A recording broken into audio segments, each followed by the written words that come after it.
Hi, and welcome to the Keystone Reckoning podcast. I am your host, Jesse White. I have a guest today, Rob Prah Jr. Rob, thank you for joining me. Thank you. It's great to be here. So, Rob, I'm going to give you the plug right up top here.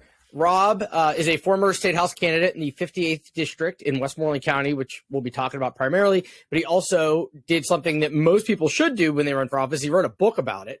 It's called Running Out of Time. And where all can you get it? I saw it on the Books A Million website and Amazon, I'm assuming. Amazon, Barnes & Noble. Yeah. A couple on eBay. Yeah. Awesome. So give everybody just a quick overview about yourself and kind of how you got to where you ran for office. Yeah. Thanks again for having me. So born and raised in Southwestern Pennsylvania, I actually grew up in a very small community in Westmoreland County. It's called Smithton, home of Shirley Jones, which I briefly mentioned her in the book. Stoney's beer, which many have heard about that. This is actually a bottle that I had from when I was a young kid down in Smithton. But yeah, so I grew up in Smithton and went to Yawk High School, was, involved in high school activities, student council and all that fun stuff. Played a lot of sports, growing up, just volunteering a lot in the community and things like that. And then slowly got into the political scene, very young age, was 21, I believe, when I first ran for council in a small town of about 500 residents at that time. And then one thing led to the next. And, when I was in high school, I joined the military, which I'm still in the military. So that has taken up a lot of my time, traveling and doing things like that. And decided to run for office, just a lot of things going on at a young age. And I just thought it was the right time to try to make a move. So that's the extended elevator speech, if you will. Right. So before we get into the details of the campaign and the election and everything, let's go to the end of the last page first and tell everybody kind of what the outcome was and all of that. Yeah, so I lost. I actually ran in the special election March of 2020. So we're coming up on 3 years ago, which is really hard to believe because we had our first daughter was just under a year. So she's more than 4 years old now. So you can kind of figure that out. It went pretty quickly. But looking back, I lost that special election. If you remember, March 17th was the date of the election and COVID was already here. Mm-hmm. So with about a week and a half, maybe 12 days, COVID was here and just kind of changed the entire plan for us at that point. But I was already on the ballot for the primary, which was 2 months later in May. And then I was also on the general election ballot. No one primaried me for that race. So, it's interesting because there were 3 races in a short period of time, all in 2020, and unsuccessful because one led to the next, and the COVID was here, and it was just which we'll talk a little bit about the landscape in Southwestern Pennsylvania, especially Westmoreland County. Just things have changed over the years. Well, absolutely. 2 things you said jumped out at me. One, talking about your daughter and looking back at seeing when they were really young, and I have to laugh. I'll see like my memories pop up on Facebook or whatever, and it's like, here's campaign pictures you took. I took when my son was a newborn. For in my last election, and he's 8 years old downstairs making a racket right now. So it's interesting. Using your kids as a kind of a good barometer to check the passage of time, because you're right, a lot of this stuff just kind of all blends together when you're doing the political stuff. So it's but it really does, it gives you a lot of insight. I tend to think, I'm like, boy, I was such a different person back then as to where I am now, and and kids just have the way of just helping to lay those markers down and keep us grounded. Absolutely. So. Right. Absolutely. Yeah. So, and the other thing I definitely want to talk about is the political landscape in Southwestern PA. So, and before we get too deep into that, the district that you were running in, the 58th, I think there's this perception out there that like, oh my God, every district in Southwestern PA that isn't in the city of Pittsburgh is, true, is all the way red all the way through. But your district was blue for a long, long time. So what were the numbers like, I mean, I know everything's changed post-Trump, but, your district was Ted Harha's district, right? Correct. Yeah, and Teddy, who I served with, was in for he was in there forever. Then he retired, and it includes the Menneson, right? Yes. And some other kind of like the traditional Southwestern PA river towns, like the blue collar, Union Democrats. And how much do you think that has changed over the last, 10 years? And do you think that it has made it almost, could a Democrat win a district like that now?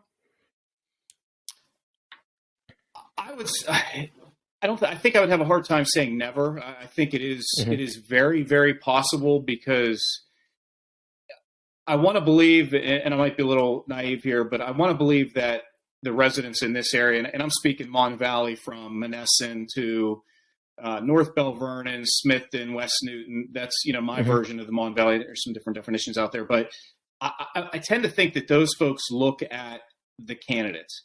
And when we did some very basic analysis afterwards, we did well with some Republicans in that area, especially where we live in Rostraver.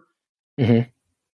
But on the flip side, there were a lot of Democrats that also didn't vote. That, in the last 4 years, those Democrats that didn't vote for me have switched parties. And that is, I've looked at the numbers periodically, over the last year or two since I've been out of it. And it's just astonishing. I mean, I cover some of the stuff. It's like I had a crystal ball. I knew what was going to happen. And we have candidates running now in 2023 that last year were Democrats and now they're on the Republican ticket.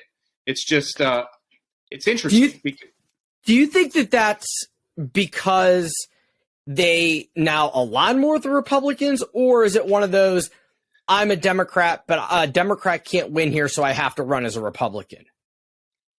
This is my personal opinion. I have a hard time believing that someone that's 50, 60 years old, their values have changed. And now a lot of folks always, go back to what you see on TV, the charade, the State of the Union. I mean, I watched highlights because, we have 2 kids now, so I didn't have 2 hours to sit and devote to that. Right. It's all theatrics. And when you look at this stuff, the regular, as we call them, blue collar, hardworking people want to take care of their family. Maybe, majority are gun owners. There's a lot of, farms and things like that in this area. And these people are from this area. To say that they don't align with the national party, I could agree to for certain topics or certain things like that. But I just have a hard time believing that someone that's 50 or 60 years old, that their values have changed that much, especially those that want to run for office now. And to me, it's clear that they're really running for office for themselves. I don't buy the fact, this is my opinion, I don't buy the fact that they're in it for the people, because when you run for city council, mayor, maybe I would even stretch it to a county commissioner, magisterial district judge, things like that. I just don't buy that that's a partisan type of a position. That's my opinion. You're out there serving the people. We're not talking about Second Amendment, which was a huge issue in my campaign. We're not talking about women's right to choose. We're not talking about labor necessarily. It might come up in some collective bargaining agreements at county level and whatnot. But those people, I've noticed that they tend to shift and they vote for what those top 3, those big 3 issues are. And everybody's a little bit different with those top 3. And I talk about that in my book. So it's kind of hard to answer that. I don't buy that they are really working for the people. I think this is a shift. And I told my dad this many years ago, I think we're going to see another shift, whether it goes more independence, because we've seen a lot more independents in Pennsylvania registering, and they want to try to get out of that so-called political game and maybe look at the candidates in a way. But I also see this is a fad. They're going towards what they think can win, and where there is, let's be honest, the majority. Where I live now used to be in Rostraver, Bell Vernon, where we live now used to be very, very blue. My hometown of where I grew up used to be roughly 80, 85, 15. Very few independents. But now it's closer to 60, 40. And that's, in a small town, that's a big shift. It doesn't seem like it when you're talking about, just, 15, 20 percentage points. But that's a huge shift. And that's, for me, that shows something. And having written this book and have shared my experience with a lot of folks, friends and neighbors, and had a couple events, I think people are, at least for me, they see what you're about. We too often we look at someone and base them on, and I write about this, whether you're a D or an R, and they just completely, they either automatically align with you or they don't. And I can understand that to a degree. I really can. I mean, that's just how it is. But yeah, it's an interesting time for sure. And the social media, which I talk about a lot in the book, really, really changes that entire calculation of politics and Democrat and Republican and who you support. It changes the game. I mean, when I was in college, we waited. I went to Cal U. We waited for that .edu address to pop out with Facebook. And some days I wish that it really never was here, because there's some positive sides to it. But I think that is a huge factor that contributes to politics. I agree with you on pretty much all of that. I just wrote a piece the other day, and I do some freelancing, and I write about, I've started to get more back into the academic side of some of the poli-sci stuff, having been out on the ground, and then you start to think about, well, why is this the way it was, and it was the article that I was writing was about data-driven politics, data-driven campaigns, and the ethics of them and all this stuff. And so it forced me to kind of do a deep dive and start to really think about some things. And one of the takeaways that I came away with was, it used to be with, we talk about social media and how it's, a lot of people say it broke politics, American politics. I don't know if social media was necessarily the thing. I think it was a vehicle to allow a lot more siloed conversations, right? So it used to be, if you're running a campaign and you've got to put an ad out, right? You're we have some money for an ad, and it was 20 years ago. You were going to do a TV ad, okay? And if you're doing a TV ad, the expectation was the whole family is going to be there watching TV. You can't really pick who's going to see it. I mean, for the most part. So you have to make sure that what you're saying is going to be acceptable to anybody that would be in the room, right? So it's got to kind of work for all time zones, which means there's kind of a check and balance built in, because you can only get so crazy before you end up offending, everybody else in the room. By using all of the digital placements and the targeting that we can use now with data, it's taken that away. So what you can do is basically whisper in the ears of everybody in the family, right? Hey, Dad, someone's coming to take your guns. Hey, Mom, they're ruining public education with CRT. Hey, you're not going to be able to get an abortion if you need one. Hey, wouldn't it be great to be a white nationalist, right? So now everybody's sitting in the same room again, but because now we're all on our separate devices, I can use data to pump very targeted messages that I know are going to kind of just, get that emotional response out of you. And in a way that we never could before. So, so then, and it feeds into that idea, the Democrats are coming to take your guns. Republicans are totally anti-abortion, whatever. And in some instances, those things are rooted in reality, but we tend to take everything as political people and put it on steroids, right? Because you got to knock people over with the message. And, and it has, I think, created, you're right, these just kind of, Republican bad, Democrat good, or, vice versa. And it's become just kind of this binary thing where it's not even that it used to be that you didn't agree with the other side. Now you just fundamentally don't trust them. You don't believe them. And we've seen how that's even progressed even worse. And so my question for you, based on that and based on what you said, is, you talk about in the book a lot about civility, and this concept that people, you don't think, and tell me if I'm wrong, but the way I read it was, you don't think people inherently want to be partisan, but that's kind of what's fed to them. Yeah, I think that's a pretty good way to summarize a lot of what I say. And I think that it's not necessarily social media that plays a huge factor in it. But I also think if you think back 20 years, if you were to just summarize and kind of put things together, we all want things now. Whether it's, if you want to go on TV and you want to watch LeBron's, record-setting game the other night, you can go watch it now. Even though it was the other day. If you want to go and watch something that's going on the other side of the world, you can go on your phone and watch that now. If you have a conversation with somebody, which I've never done that, but some people have actual full-blown conversations in Facebook comments, on a post. Right. If you want to leave that conversation and go grab a cup of coffee, you walk away, that person that's waiting there to type, they don't know where you went. That you might have went and put the kids to bed. You might have went outside for a walk. It's almost 70 degrees here today. It's very hard to engage in some of those things because you want something now. You want to know right now what it is about somebody. And I think as it relates to politics and candidates is right now, where do they stand? And it's who puts that information out first. I share a lot of stories where I thought I was getting somewhere. With some of these people, I still believe that I did. But then all of a sudden, somebody sends a mailer. Both camps did it.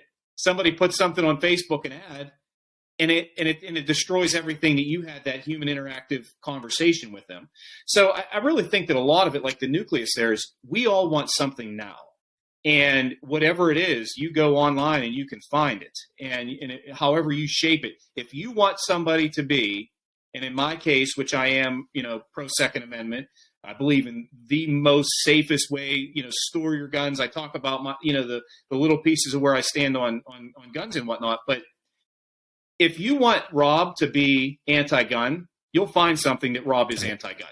Like that's kind of where I'm getting at is it doesn't matter unless you have that conversation with somebody. And I think so to get back to your comment is I do believe because I had a book signing event last week. And I was talking about this guy. He actually lives down the road about a quarter mile. He's mentioned in my book. And we had a conversation. It was funny because I was in the middle of a story, not about him. And he walked into this little conference room type thing. And he said, remember when we talked about that at the gym? I said, hey, it's in the book. I mean, I will never forget that conversation because he is a very, very strong Republican. And when we had the conversation, this is post-special election, so it was sometime heading into the primary, and things were, I don't want to say opening up, but like I know the gym was opened up a few hours, and they were cleaning and everything. So it was a conversation at the gym, so it must have been summer of 2020. But we had that conversation, and he went and took a sign, and he put it up in his yard, and with the Trump sign, right? So there was my side and his sign, which were a lot around here, just Southwestern PA. But I really think it comes down to having those conversations and trying. What I wrote in the book is to encourage people. I know it's not going to happen, but to really try to get to know your candidates, and especially at the local level, those borough councils, township supervisors, and everything like that. Those folks can have an immediate impact on your day-to-day lives very quickly. Very quickly. So rather than a state house and all the things you have to go through there. But I think you summarized it really well. So in your case, and that I can't even imagine. 2020 was the one cycle that I actually didn't really work any campaigns. I was working for an organization called Progressive Turnout Project, is in a manager position. So I was, I wasn't going to be out in the field anyway. My thought was I could be effective because it was such an important cycle. I could work in a lot of different places, and so. And I took the job before COVID. So I missed really the whole, what it was like to run a campaign in that environment. And I know from talking to folks, but I can't even imagine the challenges that you were facing. And one of the things about that is that, by far the most effective way, especially I always say that I love the state house as from a political point of view, because to me, it feels like the highest level of government that you can run for and still, as a candidate, have a direct impact on the outcome of the race. As in, if you go out and bust your ass and knock on enough doors and really talk and connect with people, you can have an impact. Doesn't mean you're necessarily going to win, right? But like anything bigger than that, it becomes just all about how much money you raise in the media, and the media buys and everything like that.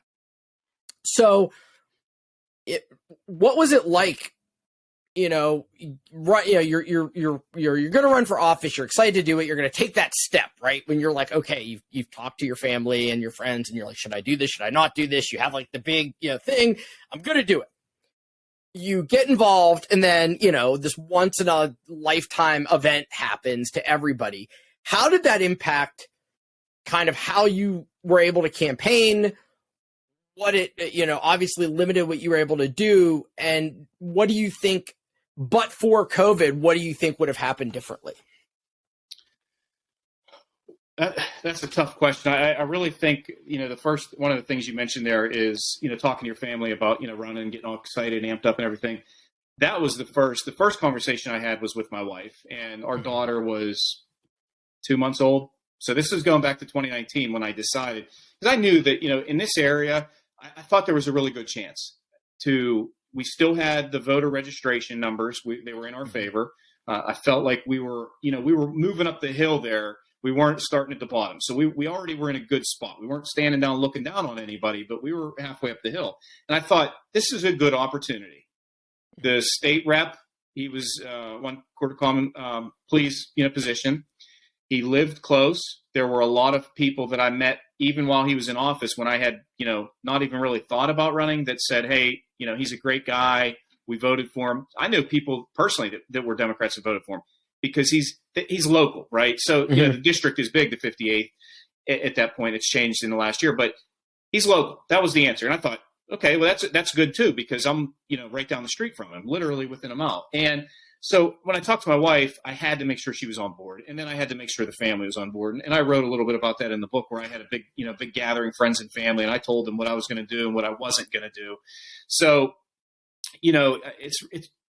we put so much effort into that in 2019 to get the name out there, because the name, if you weren't from Smithton or the Yawk School District where I went to school, I played sports and worked in the district and, just knew a lot of people, that name was common. But if you go to another municipality, who is that guy? I may have ran into him, may have knew him when he was the mayor. I knew the commissioners. I knew I knew the mayor of Mount Pleasant. I knew a lot of people there. So I knew that I had to really get my name out there. I had to start early, and which is what I did in 2019. So it actually brought me to, how am I going to get my name out there? Is anybody going to come to an event for a guy that's not on the ballot a year out, when you have big races, county commissioner race 2019, treasurer, the row offices, you have all this stuff, a lot of things going on. Are they going to come? No, they're not going to come. So how do I do something? So that's when I decided to run around the district, get some exercise out of it, and stop and meet people where they least expect it, on a country road in East Huntington Township or South Huntington Township. I traveled 85 plus miles running around, which, the cover of the book there was, it was interesting, was running out of time.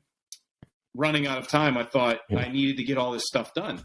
So we worked our tails off, and I knew that I had to have, for me to run, I had to have the state rep at the time win that Court of Common Pleas position, which he did. I wasn't sure. I had a feeling he might win, but I wasn't sure. I wasn't banking on it. So I knew that if he didn't, then it would just be, I'd just go back to regular stuff, because I don't think I would have ran against him. It's hard to beat an incumbent anyway. So I did that, and 2020 was so fast. January 2020 was here. We had the special election nomination convention with the Democrats in the district. I won that one overwhelmingly for that. So I meant to ask you about that. So the Democrats locally, they kind of coalesced around you, right? I mean, they. Yeah, and I think the thing is, and I talk a lot about my opponent as I did for that little piece of 2 weeks or whatever it was, and then he changed parties to run as a libertarian in the special, which was interesting. But then he just ran as a Democrat again here last year. But anyway, so yeah, this is Western PA. You're right. Following it. So anyway, so I think that over that 2019, these people got to know me for who I was. These committee members, elected officials, they got to know me for Rob. Okay, we talked a little bit about policy positions, but I mean, generally speaking, education, what's important in the district, some of the common themes that we had. And that helped me, moving into that January convention where I had to get up there and speak. And I talk about that. I was prepared. I was nervous. And I won't give away too many secrets in the book here, but, I've briefed general officers, members of Congress. Right. And I was nervous that day. I mean, I was sick in my stomach. I told my dad, I said, I'm nervous. I'm I know never that nervous feeling about anything. I know that feeling. You know what I mean? Like you go there and like, because you know that now this is in their hands. And if you say something or somebody whispers to the next person, like, hey, we got to go with the other guy, then they whisper to the next one, you're out. All that stuff is done. Yeah. It was. Yeah. You could blow it in a heartbeat, right? All that. It doesn't matter how much you prepare, do whatever, say one wrong thing, real or perceived, and that's it. Right. So, yeah. Yeah. And so we did that, and it was, as you can imagine, and it was just every day, long days after that. I was sick for a short period of time. I think I might have had COVID. I was on the couch for 3 days straight, didn't move, phone died. I was out, but we busted our tails for a month. And then that first week of March, I'll never forget it. It was just we went to the Democratic office in Greensburg, and we had like a little morning huddle. I think I took the kids to school, and we were up there. I want to say it was a Thursday or a Friday, I believe. We were a little over a week and a half away. And I remember the campaign manager, he'd come over. And I wasn't on my phone a lot, believe it or not, during that time. I didn't have time. Other than my wife, and I said, hey, don't text, just please call me if you need something. But he said, hey, we got a problem. The state or, somebody else, we're canceling all the canvassing today, tomorrow, and this weekend. I was like, are you serious? Yeah, I was like, what the heck's going on? And this was our biggest get out the vote weekend that we had planned. I mean, we had some big names coming in for that. And it was like, in that moment, it was like somebody poked the balloon and all the air just came out. Like, how fast it comes out within 2 seconds, right. Not even. Right. And it was out. Right. And I didn't know what was going on. I said, well, what are we going to do? Because now I'm asking this question. Like right now, you would feel like it's a rhetorical question because no one would really give you an answer. But he gave me an answer. He said, well, we got to keep going. I said, what are we going to do? He says, we're just going to go. We're going to put lid on the door. We're going to hurry up and get some bags. We just can't knock. They don't want us knocking. And it was just like you felt like something, happened. And, that's when we started seeing the briefings on TV, the mask up, the 2 weeks, let's flatten the curve deal. And every day or two, it was like, that's not going to be 2 weeks. It's not going to be 2 weeks. Right. And people are sick. National Guard got called up. All this stuff was happening. And we were all thinking like, hey, can we push this back? Can we change this election? Is there any way? And I believe the Speaker of the House at that point said, no, it's set. And we tried, I think, just trying to find ways to really, really work around it and try to be creative with it. But it was an interesting time. It was. Do you think that those challenges that come with that disproportionately hurt you compared to your opponent? Because there's if anybody that's done this before, there's always this kind of feeling that like Democrats are the ones that are like out in the field and we win when we're, we value a field operation more than Republicans do. And so to me, my thought is that in 2020, Democrats really were hurt by more than Republicans by the inability to get out there. But as someone who was on the ground, I mean, what are your thoughts on that? I don't know if and again, I don't want to give away too many secrets of the book here, but I don't think that I would come close to saying that without COVID or with it, that it really impacted the election turnout. I take it back to the turnout, the actual results. The turnout, I do, because there are some stories I shared, they're real emails, real texts that folks sent me that just, they just could. I mean, my neighbors, they text me and said, hey, I can't, I got 2 kids. Now, this is, like I said, it's a week and a half in. We're seeing all this stuff on the news. Schools are closed, working remote. Are you going to come stand in line for, depending on the precinct, 10, 15 minutes or a couple minutes? No. Yeah. And so it was just too big of an ask. Yeah, it's just too much. And so, but we had one hell of a ground game with the volunteers. And I know that I don't think that anybody could argue that, for the two camps there, that we outworked them. We were out there, putting the miles on, knocking the doors. The feedback that we were tracking was overwhelmingly positive. I remember asking, I said, do you still think we have a chance? And this is within 3 or 4 days. I said, do you still think we have a chance? And of course the answer was, yes, we do, because we wanted to keep working hard. But as the days progressed, I mean, I was getting more fatigued, obviously, because sure, we're talking 50, 60 days of this. And you get down there and it's like when that election came that day and we saw the low turnout and we were looking at numbers, and one of the stories of the book here was my grandfather's friend, Bill.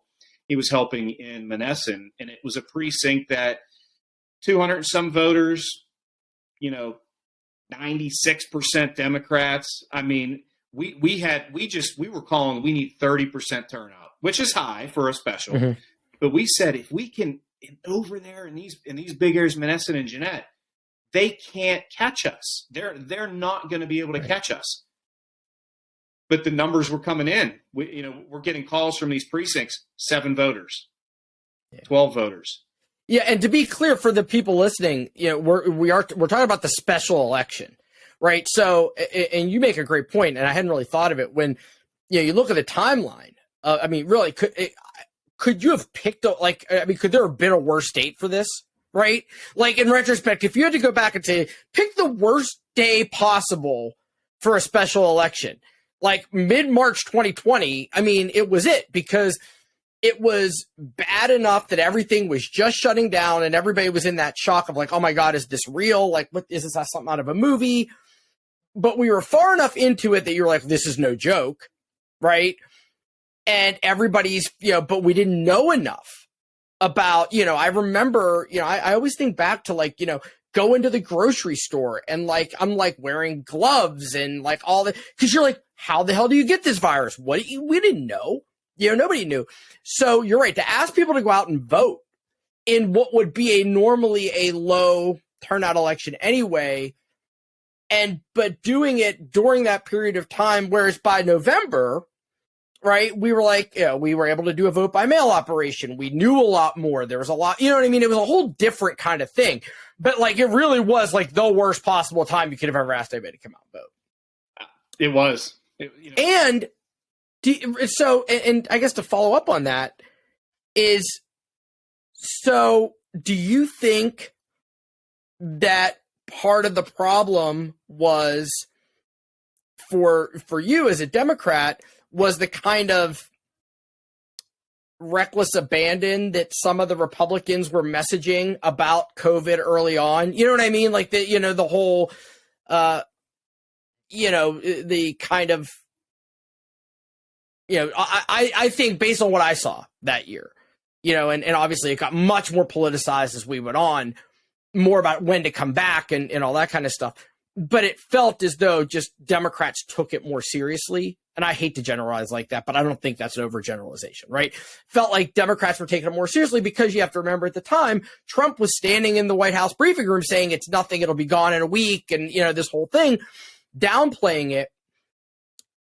My question is, do you think that Republican voters were following that and saying it's fine, I can go vote, whereas Democrats were A, being cautious based on the science, and B, not trusting what Trump was saying, right? And they're like, nah, I'm just going to stay home and sit this one out.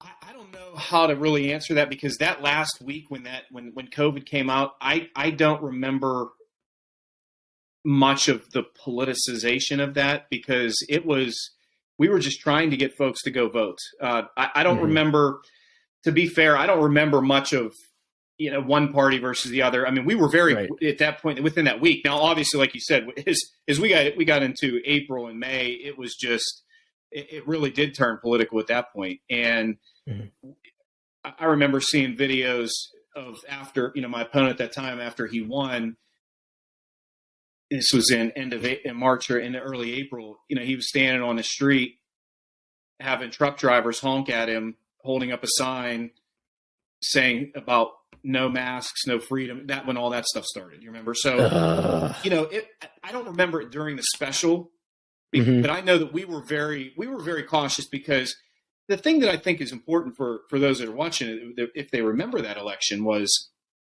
2 incumbents. So it's a special, there's no incumbents. It's a special. Right. So you have 2 people that, and even as I wrote in the book, we were from, when I was from Smithton, about 1.5 miles, 2 miles from each other. We had a lot of the same friends in the same, we weren't friends. Our circles didn't overlap, but overlap with others. And so it it was interesting to how do you try to get these folks from, like, say, on the other end of the district in Jeanette or Hempfield or even Monessen, which was close. That turnout was so incredibly low. How do you get those? Now, we had a lot in Jeanette and in Monessen, a lot of high rises, elderly, those populated city centers of the two big areas within the district at that time, low turnouts. So, Sure. But I don't remember much about, hey, stay in, go vote versus that. I know that we were very cautious for the voters to make sure that we weren't knocking their doors and, standing up to their face, trying to tell them why they need to come vote for me.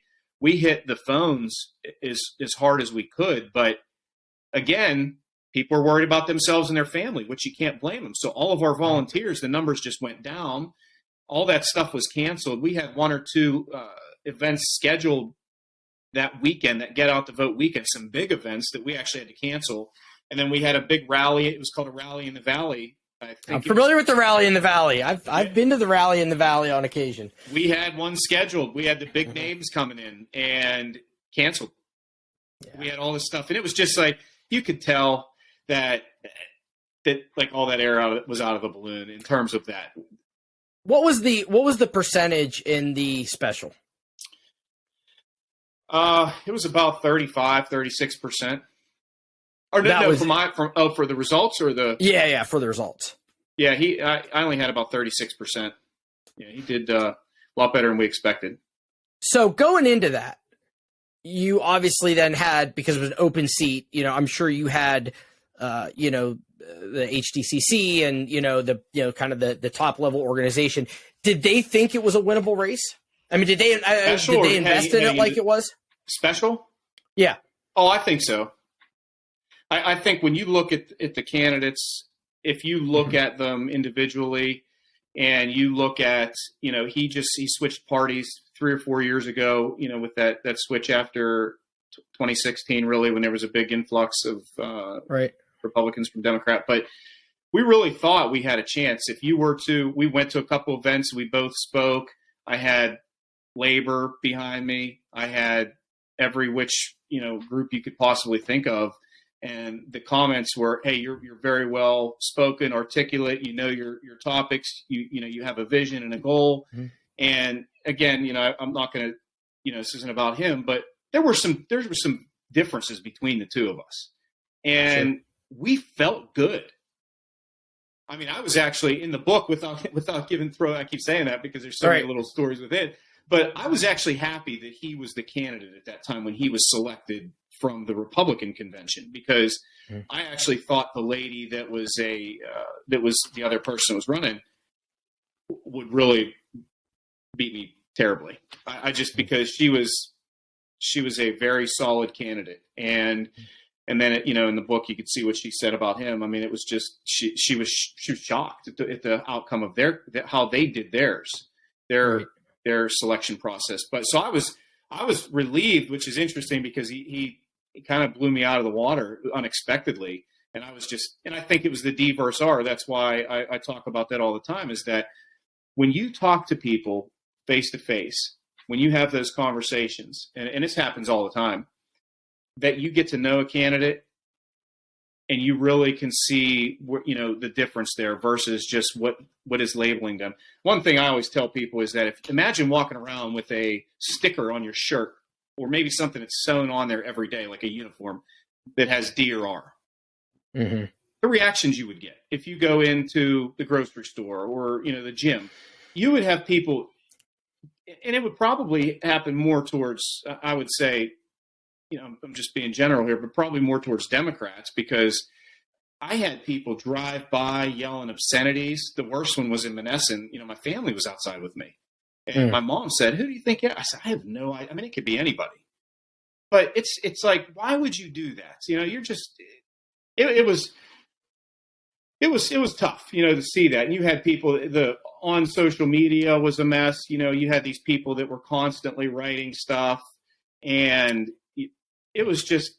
And then you would see the battles. You'd have your friends on there writing back. The one thing they said is don't engage, and I never engaged, never got involved in that. But it was tough. It was tough. Yeah, especially at that time of year or that period of time, because everybody was like home on the internet, right? Yeah, nobody had anything better to do.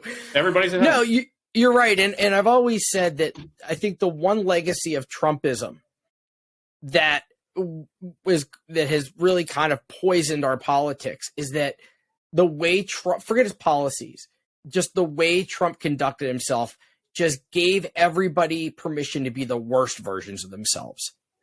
Especially when it came to politics. And it really, you're right. There's that level of civility, kind of in the political arena that, when I came up, in the early 2000s, it was, I'm not going to sit here and say it wasn't nasty at times and back and forth, but it was nothing like what it is now. No, I mean, it is miles and miles and miles away from it. When I first got elected, it was 2006. We were like, social media wasn't really a thing yet. Like I had a blog, and that was considered insanely cutting edge, right?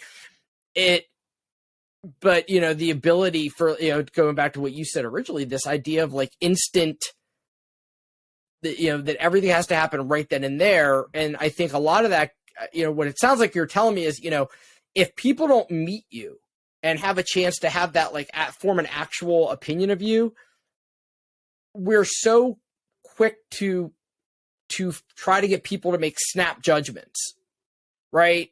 And I think if you see a lot of the political content now, it's really designed to, I'm gonna say something about this person, and it's gonna poison the way, it's gonna define how you think of them now from that point on. And to undo that, because then we get stuck in a confirmation bias.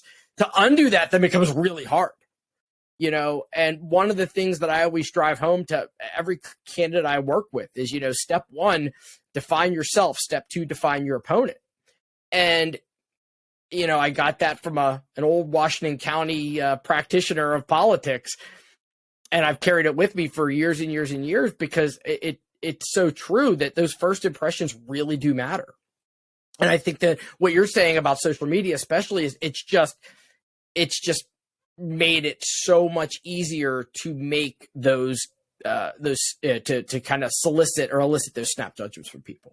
Yeah, when you talk about civility, I think really what I think about often is, so my grandparents, my mother's mother and my father's mother died, when I was young. So, they haven't been around to see any of this stuff.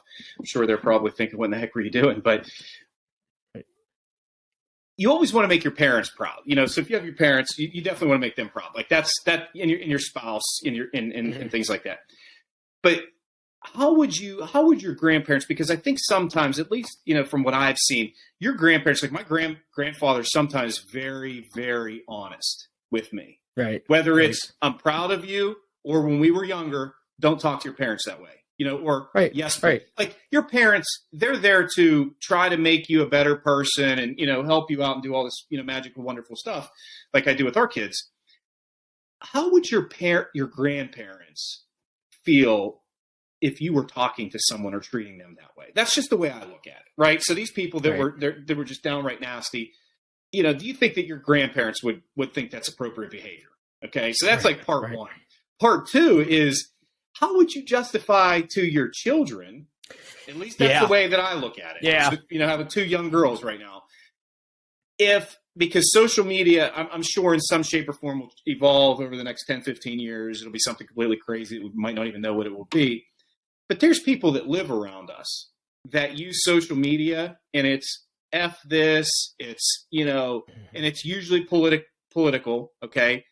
If your kids could see you writing and talking like that, would they be proud of you? Okay. So I just have a hard time with, I just wasn't raised that way. No. And you have to be respectful towards people. If you disagree with them, fine. But there's a level, there has to be like a line in the sand that says disagree. Okay. And then be a total, whatever you want to say. Jag-off. We'll use Southwestern PA terminology. Oh, jag-offs. Pirates, Steelers right behind. Yes.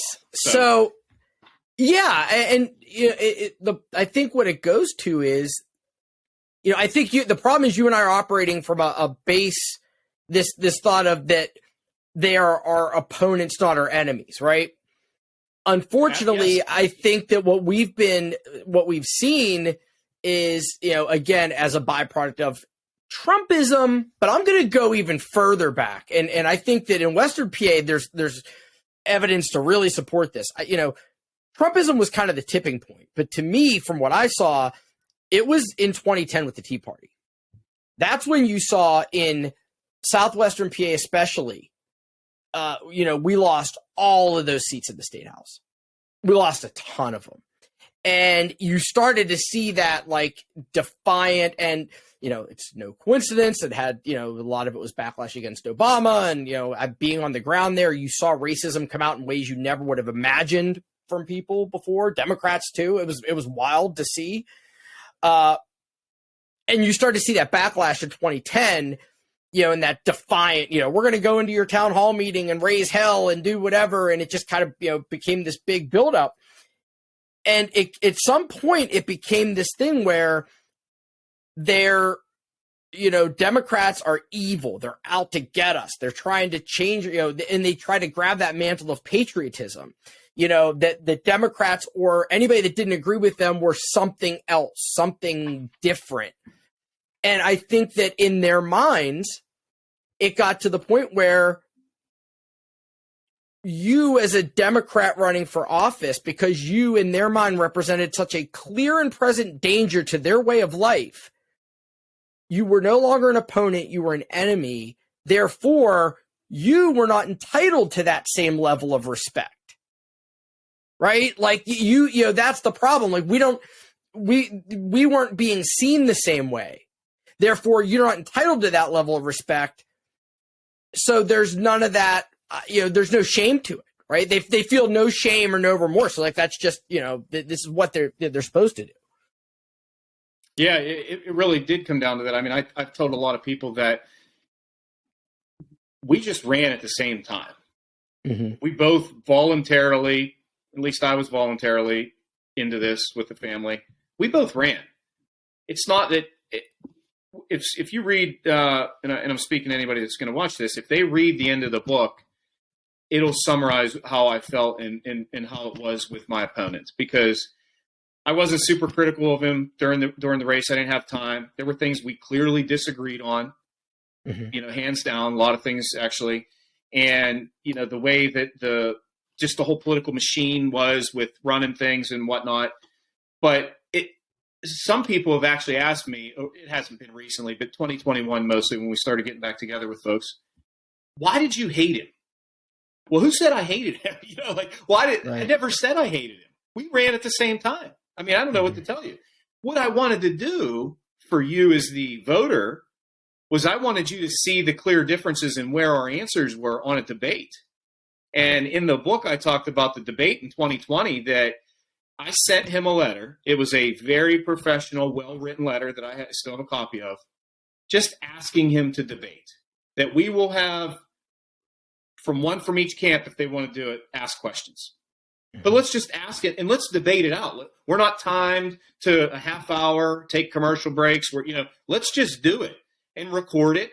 Because if you ask me a question where I stand on public education, school vouchers, whatever it is, on guns, that at least gives some of the voters an opportunity to see where you stand and who you are. Because when I was working at the polls, and you probably can relate to this, when I was working at the precinct for November, which I knew it was probably a very slim chance to pull it off. We were hoping that, all the Democrats came out, get some independents, handful, maybe 200-300 Republicans, just word of mouth, I might be able to pull it off.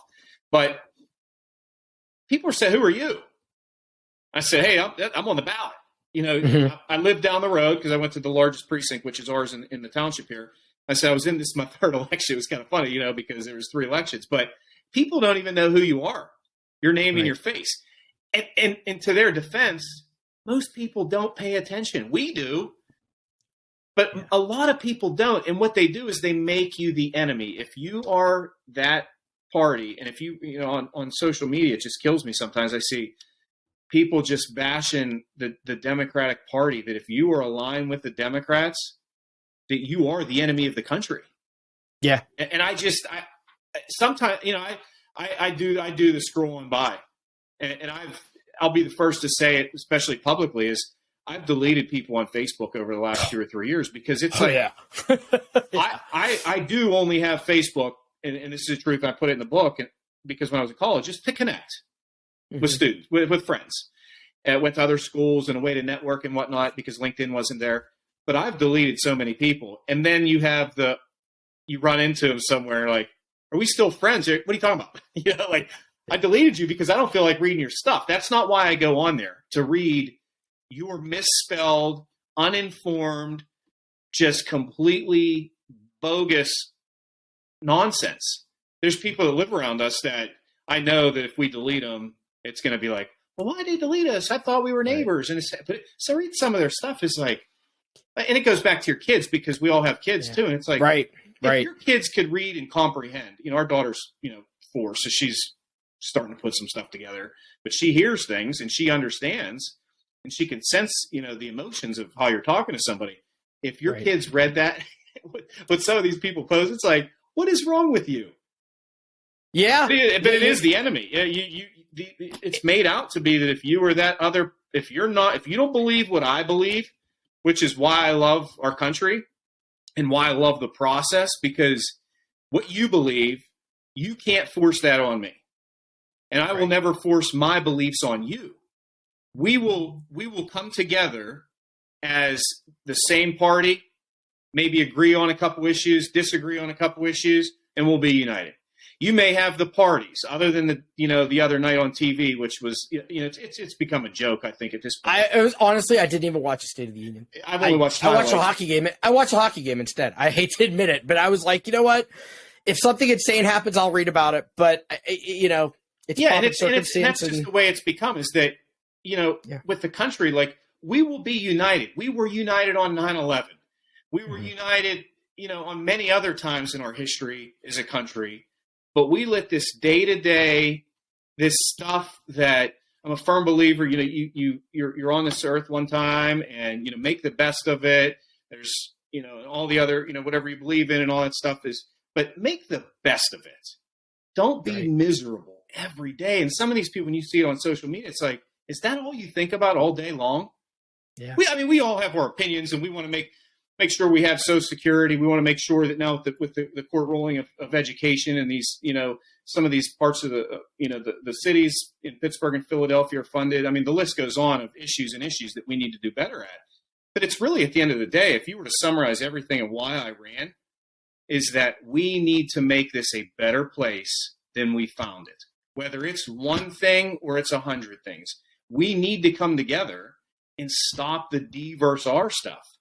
Because that does separate us with our views. I understand that, but it is becoming a very big problem. Families are broken up, friends and relationships. I'm sure there's going to be court cases down the road with. I've never noticed in working in the in employment now that some of the questions you see on surveys are, how are you treated based on your political beliefs? Because there's going to be some case law on, if there isn't already, on retaliation of your political beliefs. And what are you doing at work? How are you talking? How are your conversations going? I have those hard conversations about being a Pirates fan, let alone I hear you. Talking politics. But it's just so divisive. It really is. Yeah. Well, we could talk about the misery of being a Pirates fan in here just to. Oh, nice. I mean, I'm trying to, my 8-year-old's a ball player, a pretty good one too. And I've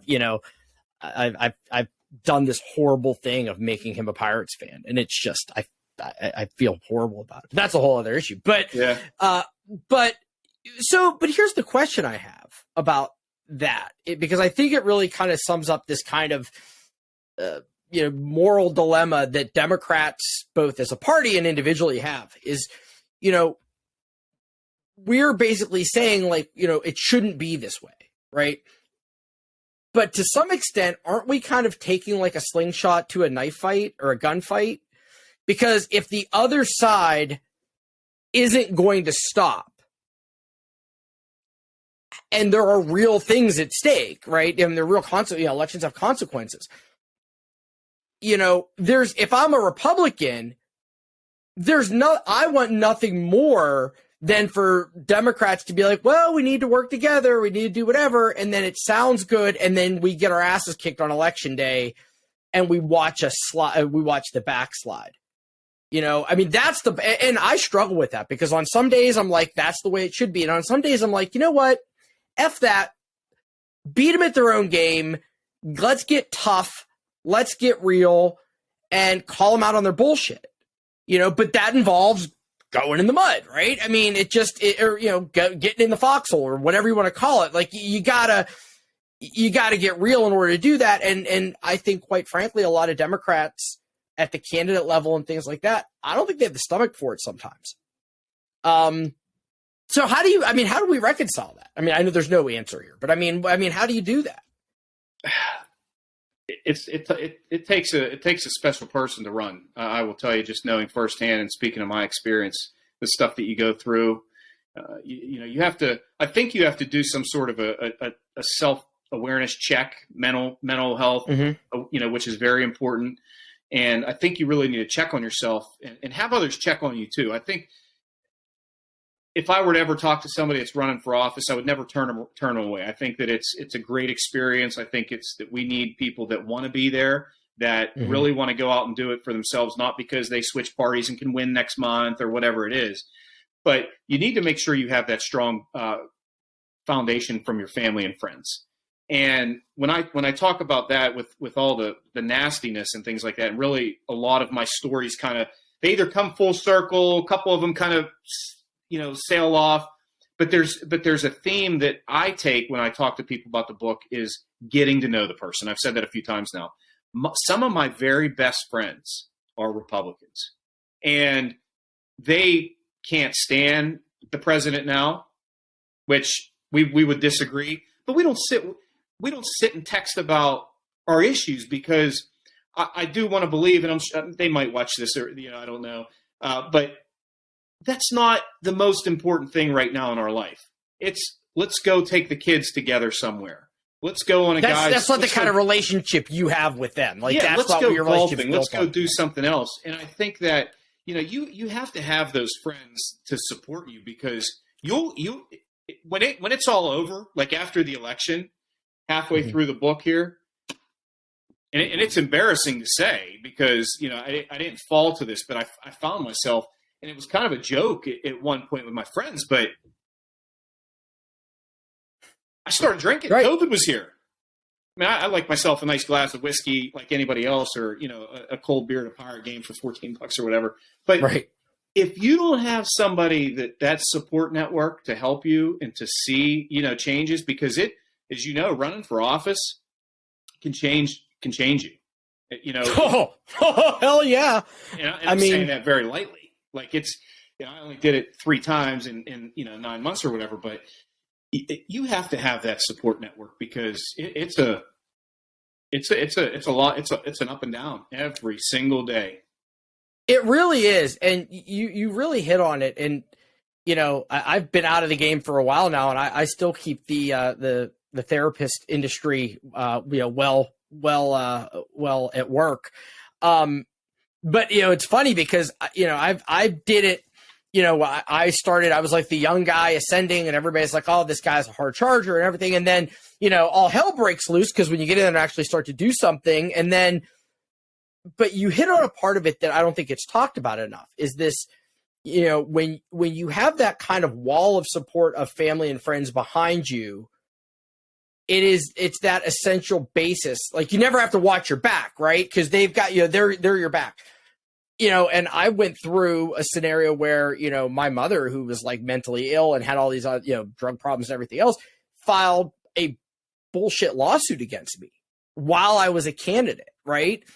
And it was, and it was like filed by some garbage lawyer and given to the media. I didn't even know about it. I found out from a reporter. But when that happens, and even though, the thing went away because it was garbage, and, it didn't matter. It was designed when the people around we can really mess with you, right? By doing that. And now you have to wonder who you can trust and what's going on, and have to explain, why would your own mother turn on you? And all, you're right. It takes what is already a very stressful process and turns it totally on its head. And because you're just kind of exposed, right? When you're a candidate, everything about you is fair game and real or imagined. And, you're right. It is such an important thing to have that support system around you.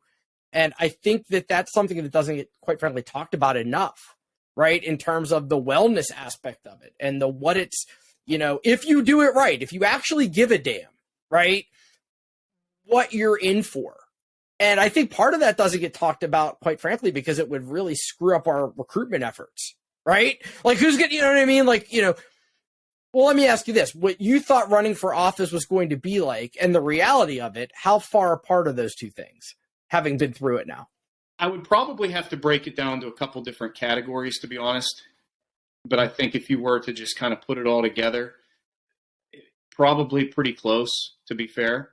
I knew that, for example, one day, this was during COVID, this would have been summer of 2020 sometime. I have to look in the book for the date, but there was a local restaurant that everybody's doing takeout, right? So you had to get takeout. There's no sitting at the bar. Some did, whatever. But right. I went down there and I got food after running, and I was in gym clothes. So I can tell you what I was doing based on what I was wearing that day. And it's funny because some people have over the years have called me Fetterman because I wear this. I have 5 pairs of the same shorts. They're Cal U shorts. They're gym shorts, and I wear them to the gym every day, but they're different pair. So I have running shorts too. So I knew I was running. Well, I went down there to get food to go. And I had a beer after running like 6 miles or something absurd.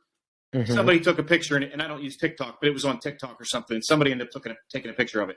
And I thought, this is like, do I want to be everywhere I go is somebody snapping a picture? If I'm at a Pirate game and I got my, I'm with my buddies or something, I'm walking with, a big pounder or something, and there he is, so I knew that would be there. I wasn't sure to what extent it would be there, but I would say it's pretty close. I wasn't sure how the money would really factor in terms of how much it would cost for the campaign, how much we would actually raise, how the ins and outs of the HDCC worked, how the campaigner volunteers worked.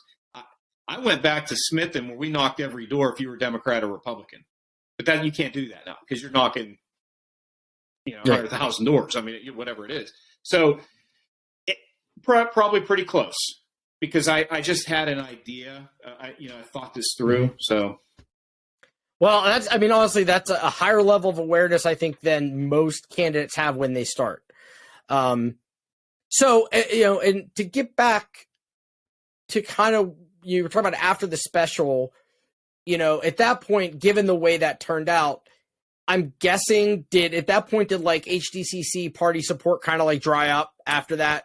Yeah, it felt, I know that they have a mission, and we didn't accomplish that mission of the special election. So to bring us within, I think at that point, 7 seats, if I remember correctly, it was 7 or 9, and met another guy that was running out east, and he was unsuccessful as well. And then there was a candidate, I don't remember. We only spoke a few times, but I don't think they were as heavily favored, if you will. They were really putting a lot of effort into my race and the guy out east. So in the specials. The specials. So it kind of just it kind of faded off. It was like you have a little bit of a break. So you know what to do. At least that's how I felt. They didn't say that, but you have a primary, you're unopposed because that was already filed before the special election even happened. Get through that. Maybe COVID will be a little better. You might be able to knock some doors, and it changed over the next 6 or so months.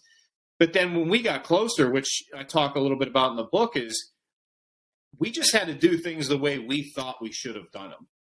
Right. Because it was, as I call it, like almost like a Hail Mary. We knew that there was going to be, in some areas, 60, 70, maybe even in the smaller communities, maybe 80% turnout. Mail-in ballots were there. So, I mean, we had a feeling that there might have been a slim chance. The percentages were about the same. So I can't say that I was shocked, And I can't say when I woke up the next morning after the special, there was a sense of relief, but there was also this, what in the hell just happened? Because, right, as you know, on the election day, you're everywhere.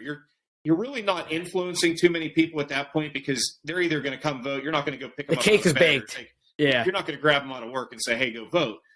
Right. But it was like, what is going on? Because now kids are home.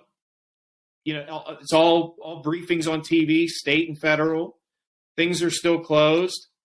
I mean, it was just a different time back then. And you said a while ago, it was just like, it was like kind of like a perfect storm. Like if there was a bad time in my history to run, it was a hell of a time to run. Yeah, that's a bad time to run. I mean, yeah, I think historically you're going to be hard pressed to find a worse time. So we're getting, speak of time, we're getting close to it, but I have two quick questions. First of all, given the way it all kind of shook out then, did they come after you aggressively in the mailers? And did they do like the full negative blitz on you? Special or after post?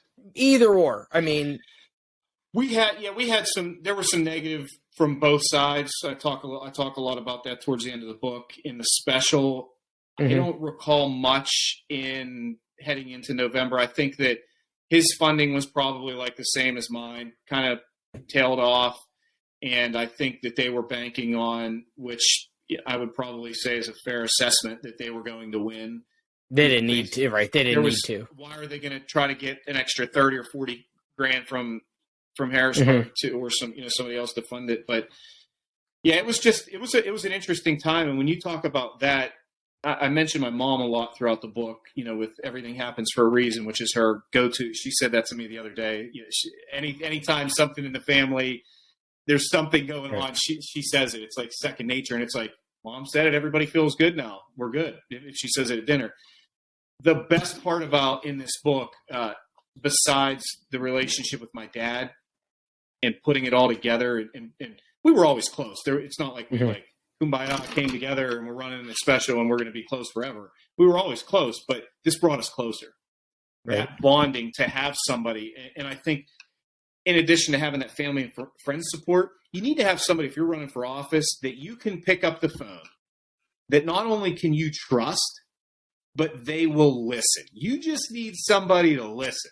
I don't need you to tell me like 3 or 4 words in and say, hey, I think you should have called. Like, you just need somebody to listen. My dad was a listener, but he also did give me feedback when I asked for it, because as we grew, he understood that I might have had a great interaction, which I talk about at somebody's door, or I may have had a very negative interaction with somebody. And I just need somebody to talk to and vent, because it's human nature for a lot of us. You just want to get it off your chest and move on. Some people hold it in, and that's what really hurts, is when you hold that stuff in. So my dad, and then I talk about my brother in here, was that he was very upset with some things that were posted on social media about me from my opponent at the time.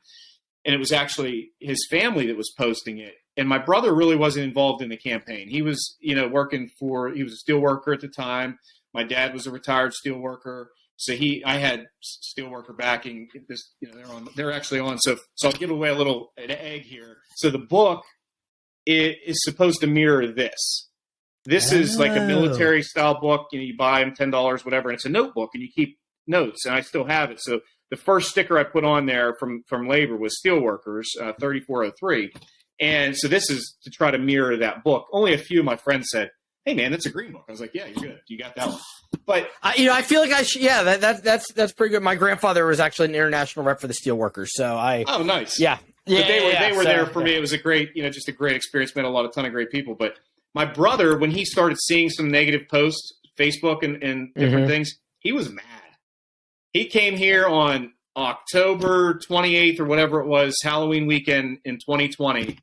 And he said, me and Dad are coming over. We're going to knock doors. Where can we go? I said, Ryan, we got like a week. I mean, it's, like I'm out with our daughter. Like that's where the focus is now. There's no way I'm going to flip thousands of voters for next week by knocking doors whenever we're trick-or-treating. Like, it's just not going to happen.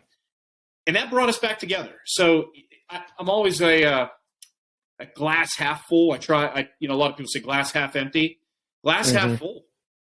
There were so many good things that came out of running for office, albeit stressful. You think about it, the what ifs. What if I would have did this? What if I didn't? I still Monday morning quarterback, which is what I struggle with. But I've also come to terms with knowing that even if I were to, did something then, would it have made a difference? Probably not. But what is a candidate, and if you ever talk to candidates, I'm sure you would share this with them, is as long as you know that you did everything that you physically and emotionally could do for that race, and that you were honest with yourself and with your family, and then the voters that you're trying to, have them support you, there's not much else. I mean, you could throw a couple small things in that glass, but if you put those big rocks of those things in there, you're not going to fill it up with much more. That is all you need. That's all you need to move forward, whether you're victorious or not, is that you were honest and that you did everything you could, because we could sit for hours and go back through every single thing and talk about it. Right. But, it was one hell of an experience, one hell of a time. And I'm glad that I, was afforded the opportunity, because like I said a while ago, was that committee, they could have just said, hey, we're going to go with the other guy. And I never would have had the opportunity. Right. So we're over an hour, and I'm kind of kicking myself because there was one, like it, but yeah. I know there was one thing I wanted to get into, but I feel like it's almost a separate discussion, which is running, when you're running for office as a Democrat, as as someone who's in the military, right? And how the concepts of the way we associate the military with patriotism, obviously, but how that translates into elected politics and how that all works. I could do another hour on that. I think that what I'm going to do is I want to put together actually a little panel for another episode with some military people that, or is kind of similarly situated to you, and have that discussion, because it's a fascinating thing to me. And I saw you were backed by VoteVets, right? Yes. Yeah. The guy that created VoteVets, John Soltz, he and I were fraternity brothers at W&J. So he actually recruited me. He's a year older than me. So it's just a fascinating area for me, and to see how that gets reconciled. But again, that's a much bigger discussion for another day, but I want to have you back as part of it, because I think you'd be uniquely qualified to be a part of it. Okay. So book plug, Rob Prah Jr., running out of time. I will put in the links for everything, where you can get it directly.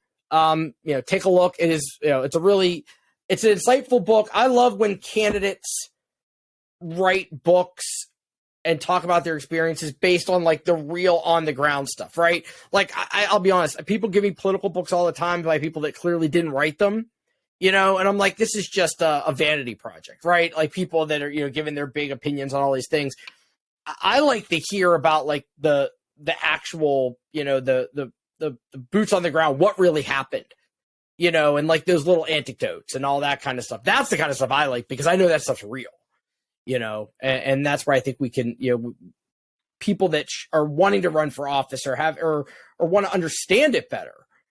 That's where you can really learn a lot, not from these big, high-minded, U.S. senators putting out books that they didn't, they wouldn't know if they fell out of the sky and hit him in the head. Yeah, I appreciate that. In the real, I do say this in here, but there's two funny stories with this book. And if you ever want to write a book, pay attention to the fine print. So I actually there's two versions.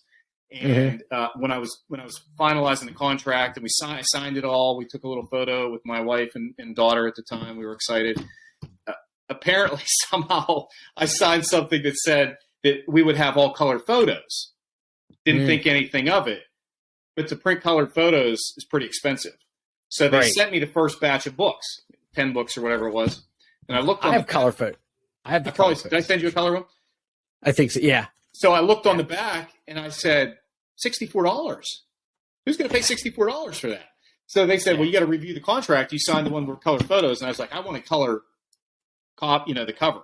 So I had to go back. So we actually have two versions out there, but the black and white photos is, take a look at that. But the reason I did write this, true story, is for my daughter, because she's in here a few times, and I mentioned her, and she, as you said on the last page, inside here on page 402, was our social media graphic that we were going to use that day after the special, win or lose.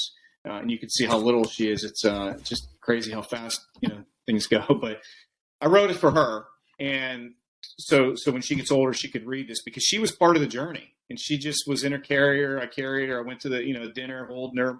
My wife's in the military, so there was a lot of things I was very overprotective for, the hatch and things like that. I didn't want her involved, and anybody to bring that up. She has she does a great job with what she does. So that was for my daughter, and very proud of it. And I didn't think that I would type out. It's a long book, 402 pages. I've read some other books that I know some people have written, and they're not 400 pages. But I appreciate it. Absolutely. And I have a lot of admiration for the fact that you actually just sat down and did it. I've had, I've got a book draft that's been sitting on my computer, and it's the same thing. I'm like, I'm going to do it for my kids and everything. And it's rough, man. There's some painful stuff in there, and you're like, do you want to relive it all? And it's hard to drag yourself back there and have to to relive and relitigate some of that and I appreciate the fact that you did it through a very honest lens. Like, you're very self-aware about it, which I think is really important. So I give you mad credit for that. So thank you very much, Rob, for taking the time. I know we've been trying to set this up literally forever. I'm glad we finally got a chance to do it. The book, again, is called Running Out of Time. I will make sure the link is in everything that we put out. And other than that, you're on social, right? People can find you. Yeah, on social and LinkedIn. But just helping some candidates now, for 2023 on on the side, and it's a change. Like I said early on, over an hour ago, we have a lot of candidates here that are running on the other side as Republicans that were Democrats last year. It's interesting, and at the end of the day, do people care? Most probably don't. They're looking for the party, and it's I think when our kids look back and read some books and some articles, it's an interesting time. I'll just say that, because we've never seen this before, where a whole township supervisors they changed parties so they could win again, right? So it's like, I don't. It's interesting. That's all I say to people is it's interesting. I'll help, because I believe in certain candidates and their policies, and I just help, and that's the best that we can do at this point. But just keep plugging around, because I think it'll fade away at some point and probably come back our way. Just the way history works. I hope so. Yeah. Hopefully we'll still have a republic whenever it does. So. Cool. Well, Rob, thanks again for taking the time. Thank you, everybody, for listening. I'm Jesse White. This has been the Keystone Reckoning Podcast. You can check us out at KeystoneReckoning.com. Please like and subscribe, and all those other things, all the places you get all the podcasts. Thank you very much. Talk to you soon.